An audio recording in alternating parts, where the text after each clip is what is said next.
It's Thursday, March 12th. In the headlines, government moving to simplify banking and introduce a tool to compare fees. In business news, Jamaica Public Service makes net loss in quarter due to Hurricane Melissa. Regionally, regional leaders meet in Barbados to boost skills training. And in sports, Jamaica's national stadium is still awaiting certification from World Athletics. This is the news on PBC Jamaica. I'm Simone Absalom Gale.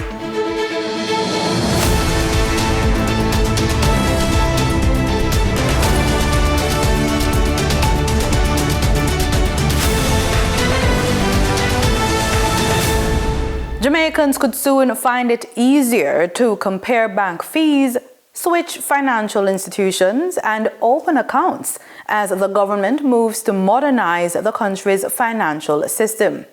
Opening the 2026-2027 budget debate in the House of Representatives this week, Finance Minister Favour Williams acknowledged long-standing frustrations among banking customers over complicated paperwork, repeated identity checks, and difficulty transferring accounts between institutions.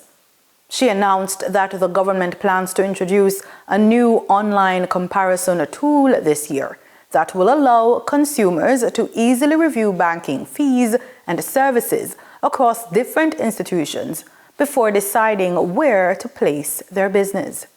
The development of this site has been approved, with focus group testing and marketing campaigns planned ahead of its rollout. This initiative, Madam Speaker, is expected to significantly enhance transparency in banking costs. This is anticipated to encourage more competitive deposit pricing, lower funding costs for financial institutions, and improve the transition of monetary policy. The Finance Minister also informed that the Bank of Jamaica is developing a national electronic Know Your Customer, or eKYC, platform, which will streamline the identity verification process when opening bank accounts. To streamline and standardize the process of opening bank accounts, it will expand financial inclusion and reduce paperwork. The system will function as a secure, centralized digital gateway for identity verification and customer due diligence, enabling banks to onboard customers more efficiently through a single access point. According to Minister Williams, the project is about 50% complete, with vendor selection and implementation planning now underway, although the full rollout is targeted for 2027. A modernized and digitized financial infrastructure can significantly strengthen financial markets by improving efficiency, transparency, and liquidity while reducing costs and risks. It is expected to enhance market accessibility, strengthen investor confidence, and ultimately lower borrowing costs for government, for businesses, and customers. Mayor of Kingston, Andrew Swaby, says discussions will soon begin on holding by-elections to fill 2 vacant divisions within the Kingston and St. Andrew Municipal Corporation, the KSAMC. Speaking at the corporation's monthly meeting this week, Mayor Swaby revealed that his office received correspondence from the Electoral Office of Jamaica confirming vacancies in the Maxfield Park and Seavright Gardens divisions. Under the Representation of the People Act, a by-election should be held within about 3 months after a vacancy is officially recorded in the minutes of a municipal corporation. Swaby acknowledged that the by-elections are overdue, but added that holding polls immediately after Hurricane Melissa would have been inappropriate. He says discussions on the elections will now move forward. The National Housing Trust is encouraging Jamaicans to start preparing early for home ownership by strengthening their financial habits and improving their money management skills. The call came as the Trust launches a new podcast aimed at helping prospective homeowners better understand the steps involved in owning a home.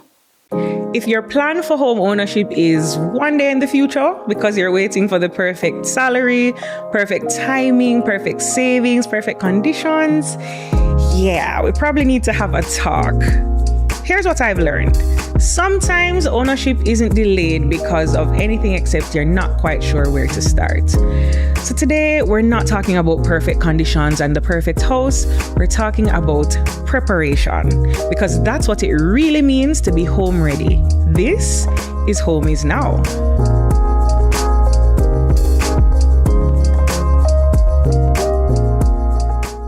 Welcome to Home is Now. This podcast is geared towards getting you home ready. We'll be exploring what that really means and some of the strategies to get you there. We're bringing in some heavy hitters this season, okay? They're going to give us some very good, real, practical advice. But before that, I want to set the scene a little bit. Why is it that we may not feel like home ownership is a right now goal or something that's even attainable until way down in the future? And what are some things that we can do to get ready, to start getting ready now? When we picture owning a home, we tend to picture the end. So that's the keys, the house tour, the moving truck, the Instagram post with the keys on the counter, and we're signing the contract, and it's very cutesy. But what's not pictured is the preparation phase. And because we don't see it, we tend to think being home ready means having a lot of money. But being ready has more to do with being prepared than it has to do with being rich. And by being prepared, I mean for your life and your finances to make sense on paper. What does home ready look like? I'd say it comes down to these three things. So first up is awareness. You need to know your numbers. This is a time to get real, granular, and practical. Document how much you earn, how much you spend, and what's left over after you do that maths. Because to get to where you're going, you need to know where you are. Second, consistency. And yes, we mean consistency with your contributions. We are the NHT. But beyond that, we mean being consistent with your savings and your financial habits that can show stability over time. Because it's less about a big cash injection or a big financial moment and more about consistency that you can prove. Thirdly, and that's what the rest of the season is about, is strategy. Because awareness tells you where you are and consistency keeps you steady. But strategy, that's the game changer. That's what actually moves you forward. So maybe for you, you need to build your money roadmap so you know exactly how your finances work for you. Or maybe you should consider co-applying because it is a smart financial move and it's a way to share the financial load. Or hopefully after our conversation, you'll consider building from the ground up or renovating a fixer-upper because you found out that NHT has way more facilities to support that than you initially thought. The point is, there's more than one way to home ownership, and there is a strategy that works just for you. So, if you're watching this and you're wondering, okay, girl, love that for you actually, good chat, but what do I do next? I'd say start simple. Track your income and your expenses for the next few months. In that time, get a real understanding of your spending habits. Not what feels good or sounds good, but who are you really every time you spend? Also, start saving intentionally. Doesn't matter the amount, the aim here is to build the discipline.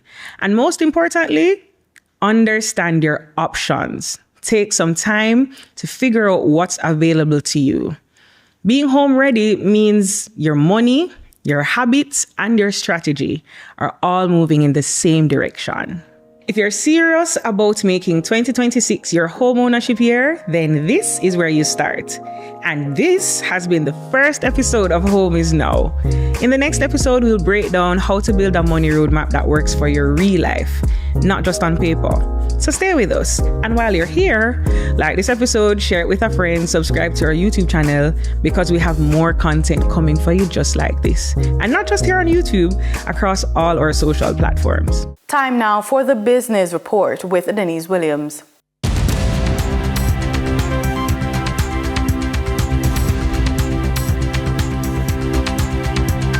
Welcome to today's business report. I'm Denise Williams bringing you the developments shaping markets, capital access, and business decision making across Jamaica and the region. Let's get into the stories that matter. Jamaica Public Service Company is reporting a net loss of US $13.4 million for the final quarter of last year, largely due to the impact of Hurricane Melissa on its operations. The Light and Power Company says revenue for the period was US $239.4 million. JPS says the damage and disruption caused by Hurricane Melissa significantly affected its financial performance during the quarter. Companies listed on the Jamaica Stock Exchange saw strategic shifts in business models to protect growth and profits. First, Jamaica Teas Limited recently detailed its first quarter financial results for the period ending December 2025 during a virtual investor briefing hosted by Mayberry Investments Limited.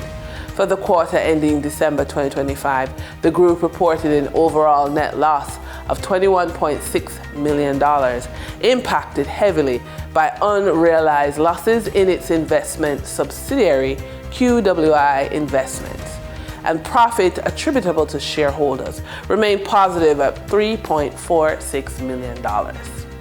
Up next, Montego Bay-based hotels and wholesale food and spirits distributor Caribbean Producers Jamaica, CPJ, made a strategic pivot into retail distribution earlier in 2025, which insulated the business from the softness of the hospitality sector in the wake of Hurricane Melissa. Pre-tax closed at US $11.85 million, while net profit attributable to shareholders amounted to US $8.24 million during the half year ended December 31, 2025. The impact of Hurricane Melissa on Jamaica's tourism sector, from which CPJ receives most of its business, has been significant, with approximately 40% of hotel rooms temporarily closed after the October 28, 2025 storm as properties undergo reconstruction and renovation. Fuel prices are rising this week as global markets react to the impact of the US-Israel war with Iran. The following are the billing prices that will become effective on Thursday, March 12, 2026. With increases of $4.50 per liter, 87 gasoline will be sold at $158.88 per liter. 90 gasoline will be sold at $166.32 per liter. Automotive diesel oil will be sold at $171.25 per liter. And ultra low sulfur diesel will be sold at $178. Kerosene is up by $4.50 to $160.64 per liter. In the meantime, propane cooking gas will go up by $3.06 to sell for $73.99, while butane will move up by $3.06 to sell for $83.21 per liter. As always, dealers and marketing companies will add their respective margin to determine retail prices. For the trading period of March 11, 2026, the most actively traded securities were Kentire Holdings Jamaica Limited with 8,901,387 units, representing 32.24% of market sales activities. Wigton Energy Limited with 3,513,876 units, representing 12.73% of market sales activity. Trans Jamaica Highway Limited shares with 2,288,478 units, representing 8.29% of market sales activity. Investor activity remained concentrated in transportation, media, and solar energy plays, signaling continued interest in dividend-producing and strategic assets. Turning to the foreign exchange market based on Bank of Jamaica data for March 11, 2026. Forex traders recorded significant activity with strong demand across major currencies. For the US dollar, trading margins reflected steady liquidity, with the US selling at $157.87 and buying at $155.99. For the Canadian dollar, moderate gains supported by $1.02 transaction spread The Canadian dollar sold for $115.53 and was bought for $116.55. For the British pound, continued volatility offered short-term trading opportunities of $8.01 in profits for the banks. The British pound sold for $206.29 and was bought for $214.30. These movements underscore the importance of cash flow timing and currency awareness for businesses managing import costs, debt servicing, or overseas exposure. For our credit report tip of the day, retirement is not simply about money. It is about freedom. Freedom to rest, freedom to pursue passions, freedom to enjoy the life you spent decades building. Yet many people unknowingly weaken that future because they carry high interest debt longer than necessary. A well-managed credit profile can open doors to lower interest rates, smarter refinancing options, and financial flexibility. In practical terms, that means more room in your budget to continue contributing to retirement savings, even while managing today's responsibilities. Your credit report becomes a tool that helps protect your future self. In our funded and focused feature, in setting up your entrepreneurship model in this age of artificial intelligence, understanding the different tech stacks helps you spend wisely. We previously reviewed a US $60 a month stack for solopreneurs. Now let's review what we will call the Startup Founder Stack with an estimated cost of US $400 to $1,571 per month for a team of up to 10 persons. The tools we will discuss are best for growing your business, your tech startup, businesses raising capital. Now this startup helps sales teams find customers, teams collaborate faster, developers build products faster, founders prepare for investors, and financial forecasting. So for team knowledge and collaboration, consider Notion.com, which organizes company knowledge, project plans, and documentation. For sales automation, consider Apollo.io to find leads, build outreach lists, and manage sales pipelines. For financial forecasting, consider Fathom.com that creates clear financial projections for founders and investors. And when you need an investor pitch development tool, consider Beautiful.ai, which helps build professional investor pitch decks quickly. And for workflow automation, consider Make.com, which automates internal processes across apps. Note that the most successful companies are using AI. They're not chasing every tool. Instead, they focus on building a simple stack that supports their business goals. And that's today's business report. I'm Denise Williams, bringing clarity to capital, markets, and strategy. Until next time, stay focused, stay informed, and keep building forward. See you soon.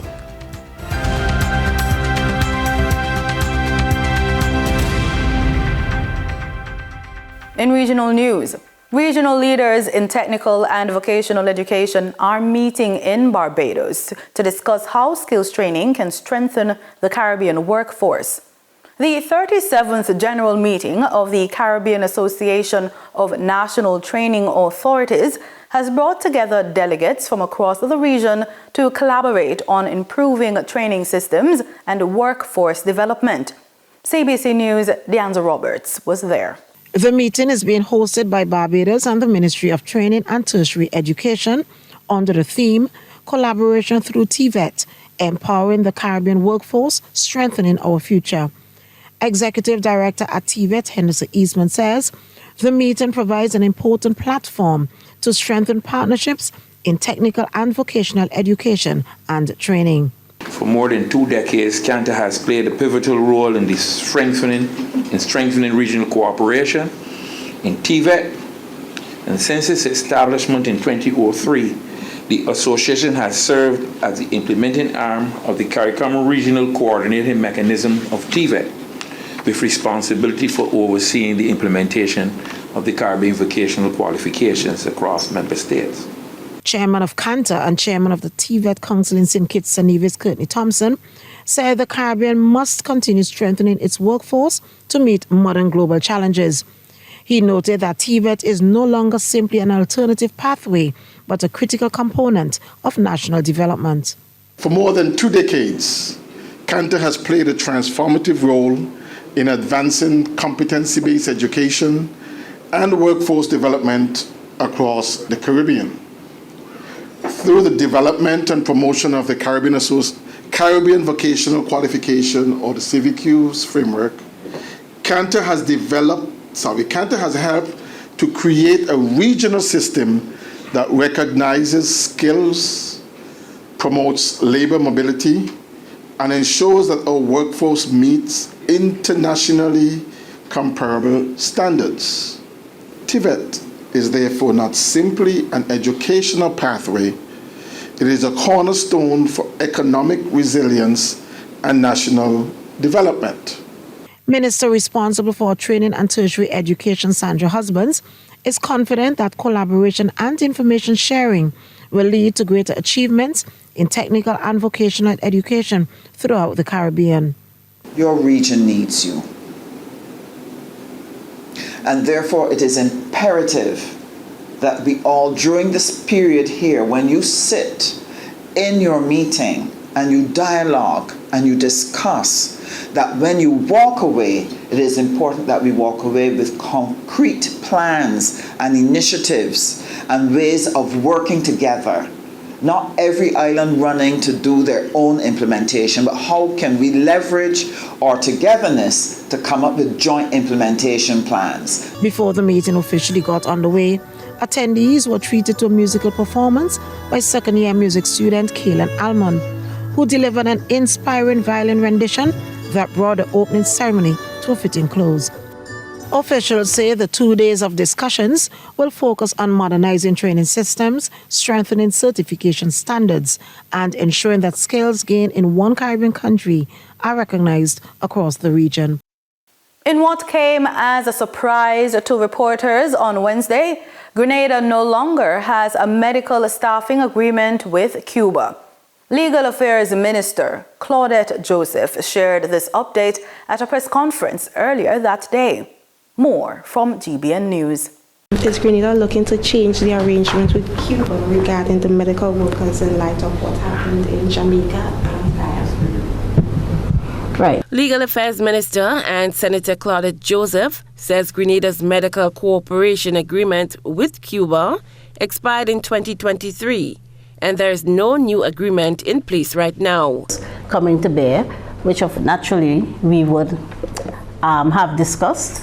But our situation in Grenada is that we, as of 2023, we do not have an agreement as such with the Cubans, because the agreement then expired and we were in the process of negotiating new terms for the continuation of the brigade. So at present, we do not have an agreement in place. In 2025, the government announced changes to its Cuban doctors program after pressure from the United States. Now all Cuban professionals in Grenada work under the same conditions as Grenadian workers. The changes were announced by government last year following talks by Foreign Affairs Minister Joseph Andel and Health Minister Philip Telesford. The government thanked Cuba for accepting the new rules and acknowledged the U.S. for prompting the review. The Cuban doctors program has been important for Grenada's healthcare, but the new rules aims for more fairness, transparency, and local oversight. This came up after questions were raised about Cuban medical workers in other countries like Jamaica and Guyana. Senator Joseph explained that while there have been talks about a new arrangement, nothing has been agreed to so far. Looking at alternatives, because we, appreciating the reality of the situation that Caribbean governments have, including us, have found themselves in. We already have brought on island 13 nurses from Ghana. They are an island. Senator Joseph said Grenada still has good relations with both Cuba and the United States. She added that the government is working to improve healthcare services while keeping strong ties with other countries. Travel in and out of Trinidad and Tobago just got easier.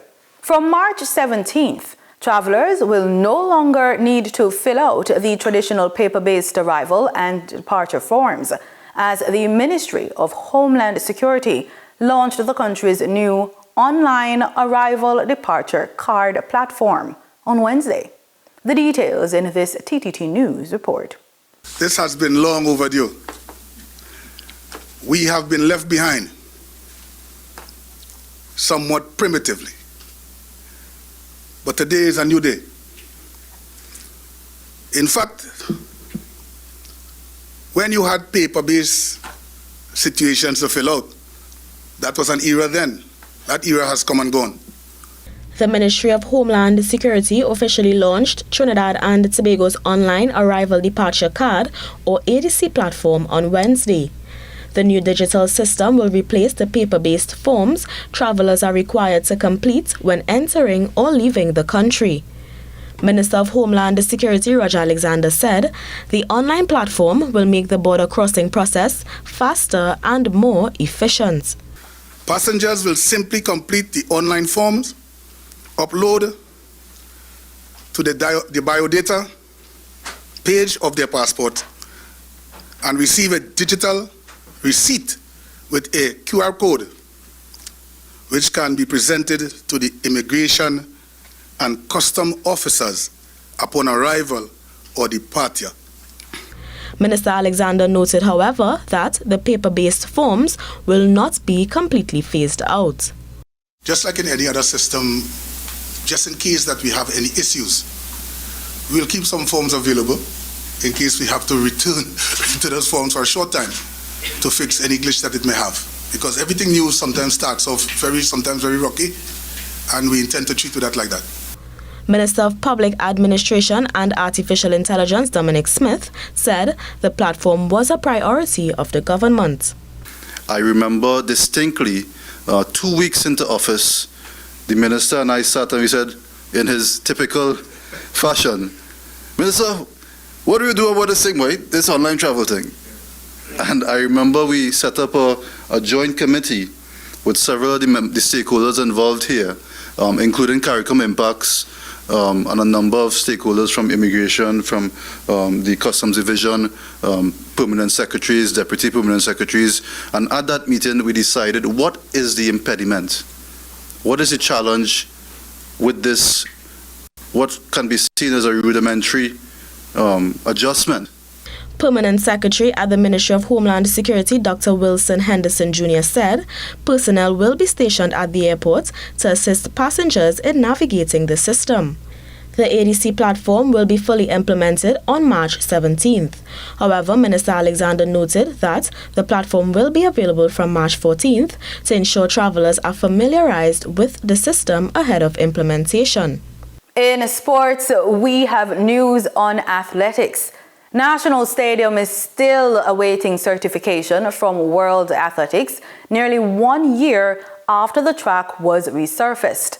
Permanent Secretary in the Ministry of Sports, Roy Bernard, says the process will get underway next month. However, performances recorded at the venue, including last season's world-leading 100-meter time by Olympic and World Championship silver medalist Kishane Thompson, will not be officially ratified by World Athletics until then. And that's the news on PBCJ. You can follow us on our social media platforms at PBCJamaica. Thanks for watching.